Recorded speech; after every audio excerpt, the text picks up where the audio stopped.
Last little thought, and I'll just say this. This isn't really Deion related as much as it is, other interesting things to monitor related. I do think what I just said is maybe the most interesting element of it all, right? Like we're going to talk about Deion. How good can he be? Well, he's going to be really good. Now, can he build a national championship contender? I don't know, but he's going to win a lot of games.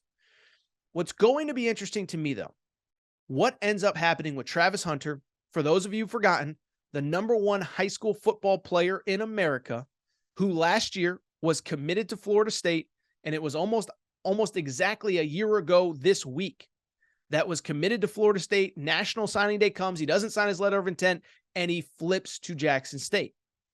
That one is the one that's interesting to me. Because on the one hand, I can see him saying, look, I committed to play for Deion Sanders, best corner of all time. I'm a corner. I want to go to the NFL. That's who I want to play for.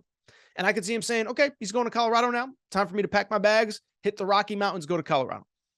But I could also see him saying, now, wait a second. Committed to Jackson State, but I'm from Georgia. Jackson's not that far. I mean, it's not close, but it's not far. And I committed to kind of elevate the HBCU.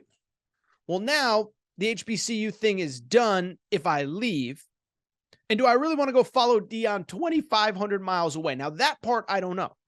I think he could stay at Jackson State and say, listen, I want to continue to fight this HBCU fight even without Deion.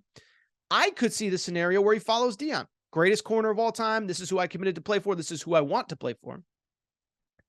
I could also see him hitting the portal and him being the highest priority of any single player in the portal. And you think about the fact that this is a kid that was recruited by Florida State. This was a kid that was recruited by Georgia, recruited by Alabama. Can you imagine what would happen if this kid hits the portal? And who would be interested? Every school in America would be interested, and he'd be probably CB1 walking in the door. So that is a fascinating element to follow. But right now, the story is Deion Sanders, an incredible story, an incredible moment. Happy for Colorado, good for college football, and good for the Pac-12. I just want to take a quick break, come back, and when I come back, we will wrap the show. A little bit of college hoops. Kentucky wins overseas in England. North Carolina takes another loss. That is not good. We'll just hit on some news and notes from college hoops this weekend. Take a quick break. Be right back.